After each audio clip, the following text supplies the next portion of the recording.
Hi, we're going to do a playthrough today of We Prefer Indoors off the new Into It Over record that comes out this week. This song, like a lot of the other Into It Over songs, is linear sort of on drums from start to finish. It will play with the guitar part, will play around the guitar part, but it does change, about every cycle through a phrase. So verse 1 different than verse 2, etc. The choruses in this song are the same until the end of the song. But yeah, so it started with Evan writing this riff, and we would build on it and sort of stitch it together until we make an arrangement, and then you've got the final product after we wrote the drums to it, and then bass, second guitar, keyboards. The vocals were the last thing that got written for every song on this record. So I'm going to go ahead and hit play. I'm going to play through this song, and then we'll stop and talk about parts.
Basic same idea. The song doesn't really leave 4/4. There's sort of like an implied 3 thing that happens in the choruses, but otherwise nothing dramatic. Stop my click track. So the start of the song, I think this was in the same room we're in right now at Right on Carroll in Chicago. We'd looked at songs that we'd written so far, and Evan was like, well, why don't you start this one with a drum fill?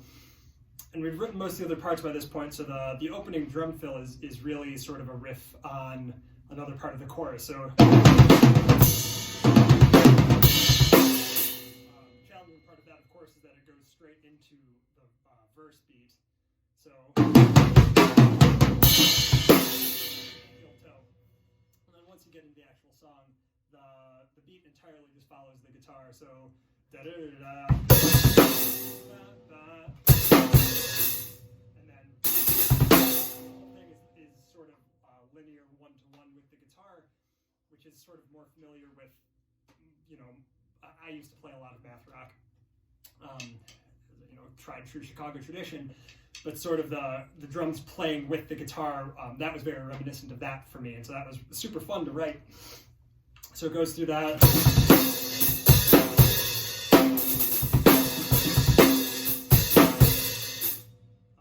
And then it's sort of same deal in the verse, the dynamic drops, and that little break. That was written again before the vocals, but it ended up making this really sweet gap that happens in there for the vocal line to come through. And then the chorus, so the chorus is an amalgamation of that beat, sort of rewritten to make it fit the guitar. So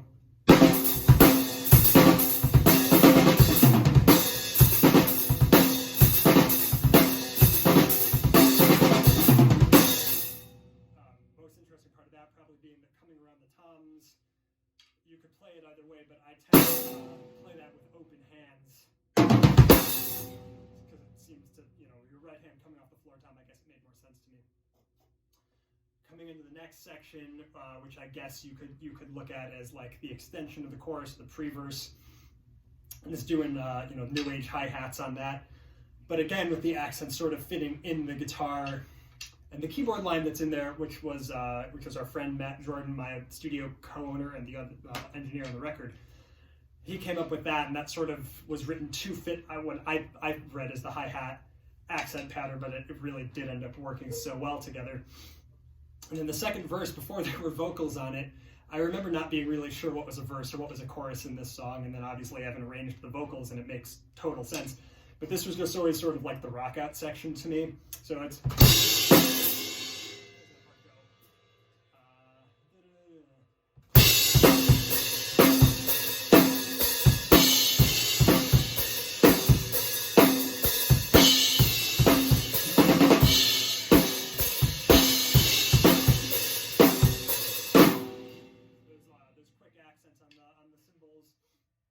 sort of just propelling the song towards the next chorus, and that break that sort of a little bit mimics the first one, but you know, a higher intensity with the snare drum roll going into it.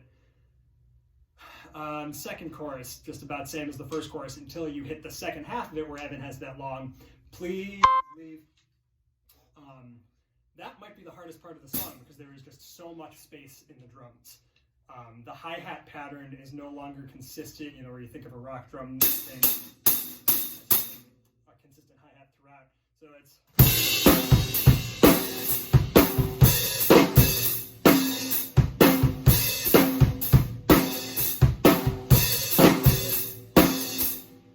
that space in there in the second half of the phrase between the open hi-hats, it's so hard not to rush that. And we do play the song to a click track, which makes that, you know, a million times more helpful. But that might be the hardest part of the song, period. Coming out of that, you get the little guitar solo bit. And I had a really hard time convincing myself that this part should stay in the song, because I felt like I was going a little bit too far towards like a Rush Spirit of Radio Neil Peart kind of thing. Obviously, I love Rush, but it was like, well, okay, is that the right thing for this kind of like rockin' emo bent song? But that part does a lot of doubling on the left hand so that the right hand can stay on the bell.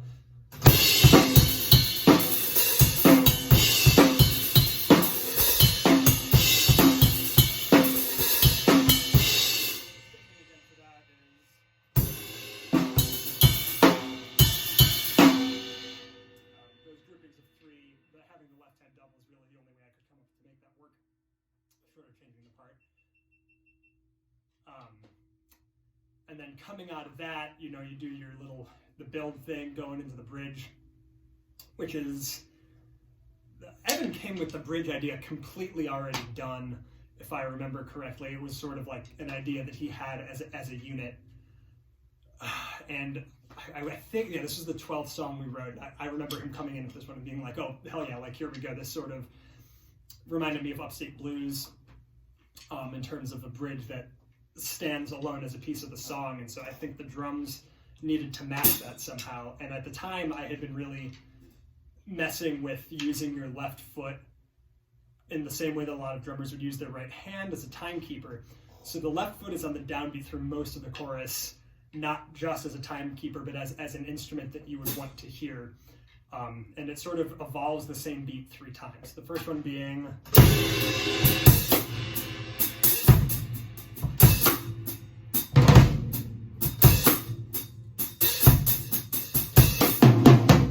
which then evolves into the next one, where the hi-hat is now playing on the downbeats with your right hand on the off. So...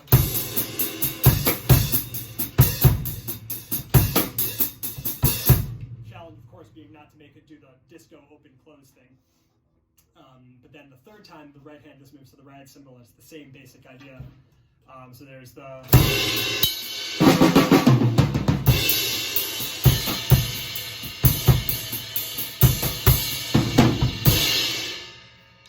which takes you into the end of the song, which is another variation of sort of the rock-out part. The kick drum just entirely following the guitar. Hands just playing, you know, loud and proud.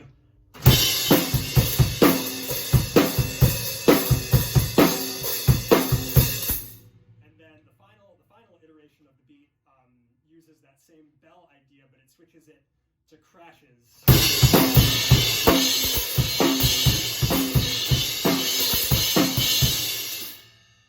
You know, that